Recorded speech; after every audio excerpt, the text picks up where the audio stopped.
All right, part 4, 5? I think I'm on part 4. Okay.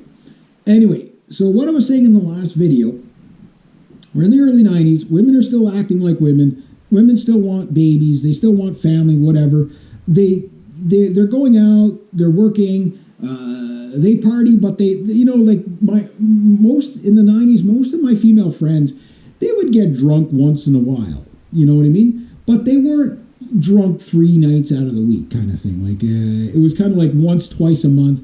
Women just didn't drink like men did. You know, they just didn't, but they were starting to, right? And then right at this point of all the stuff I was talking about in the previous videos, go watch those other videos. You start to see women change a bit, and we're at the kind of the tail end of, almost the tail end of second wave feminism.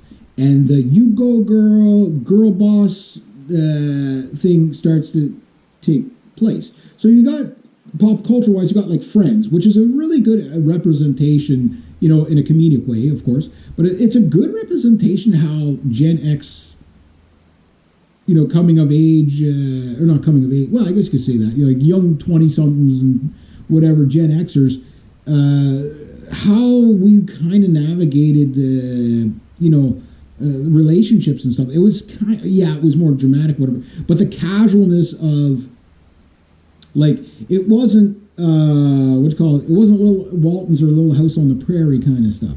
It wasn't, you know, Anna Green Gables. It wasn't like, you know, like it wasn't that kind of relationship stuff. It was really casual. It was really modern. That's what the Friends, that's why people liked it so much, because it was so relatable to the people at the time, self included. I loved it. It was a great show. Watch it now, you see all the propaganda that was in there. It's like, okay, you know, it did promote some not so great stuff in hindsight. But when you're in it, you don't know. It's like the kids now, they're not going to realize how messed up things are until years later. And then when they look back and say, oh my God, it was so obvious, you know. But things started changing. So you'd get like Shania Twain, Don't Impress Me Much, Destiny's Child, you know, I Ain't Need No Man stuff, right? And then Sex in the City. Every MGTOW guy knows about the Sex in the City thing. And it promoted the worst of female behaviors.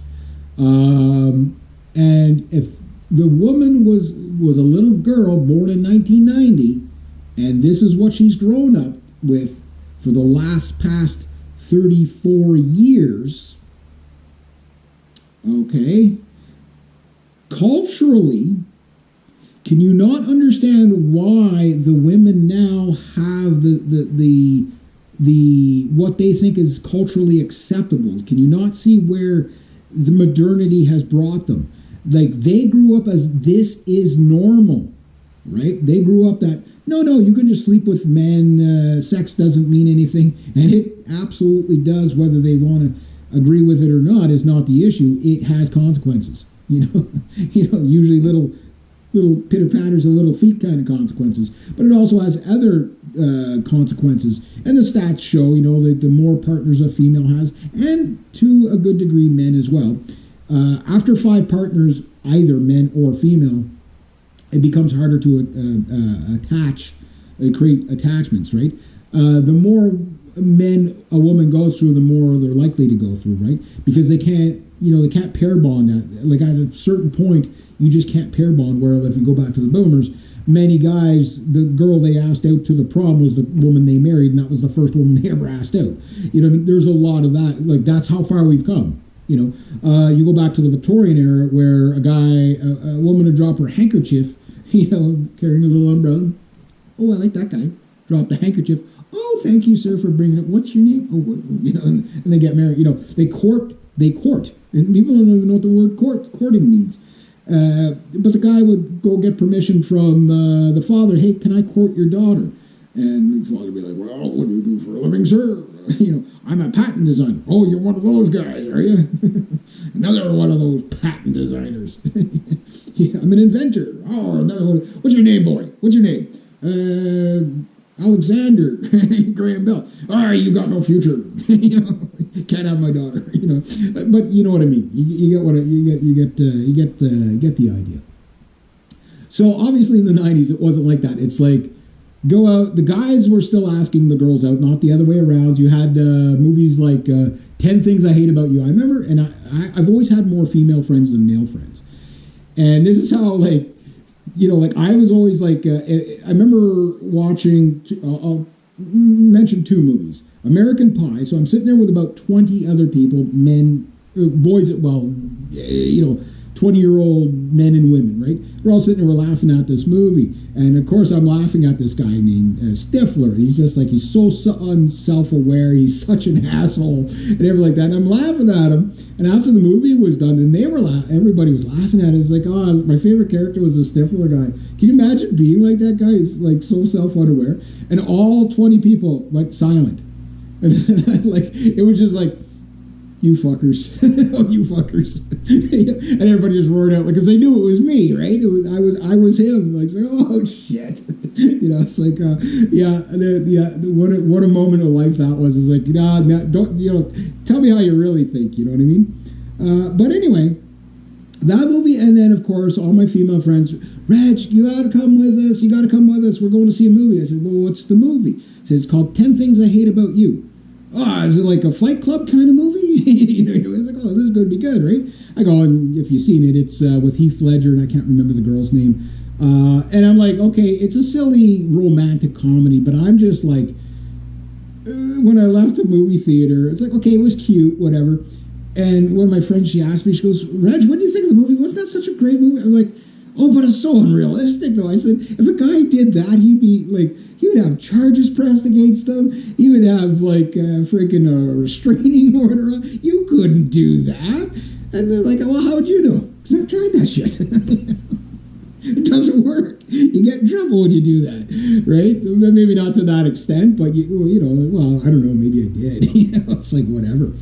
But, yeah, like as a guy, you'd look at it, that's totally unrealistic. Like, it's an over-dramatization of... you know, like a 1950s romantic movie. You know what I mean? Like, it just without the overacting. But it was a really good movie. It was funny. It's just, it wasn't realistic. Like, guys even in the 90s couldn't get away with that.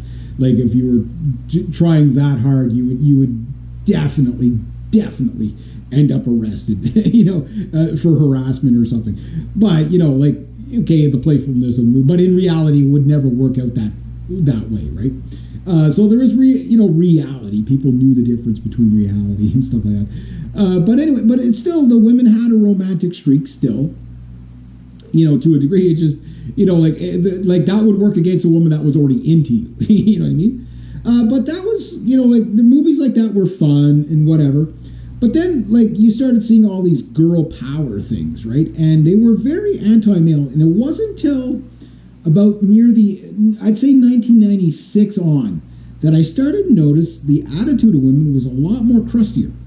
Like, just, it was different. It was had like a hostile edge to it. And I was just like, it's kind of weird. What's going on here? And I mean, again, as a guy who got along with a lot of women, you know, because I was just that guy, you know, like I just had, you know, a lot of female friends. I just, you know, I had a lot of friends, period, but just a lot of female friends. But I couldn't, there was something that was strange. And I remember it was just kind of like, it all seemed like it just kind of came together in one shot, where it's just like, why is all the women kind of grouchy right now? You know, oh, okay, maybe it's just I'm aging and I'm not as cute and handsome and charming as I used to be. But I said, no, the women are still hitting on me. So I'm like, it's not that. And so I wonder what it is, you know. And then I just started listening more, right? Now, my female friends were really, really cool, right? They were really sweet girls. They were always very friendly, always very outgoing, always meeting new people. They were social butterflies, you know what I mean? They were very, very nice, even still to this day. They're, you know, very well balanced. They still had very traditional kind of mind thought of what a relationship should be and stuff like that. And they didn't have this hostility that all these slightly younger girls had. And yeah, I'll make a part 5.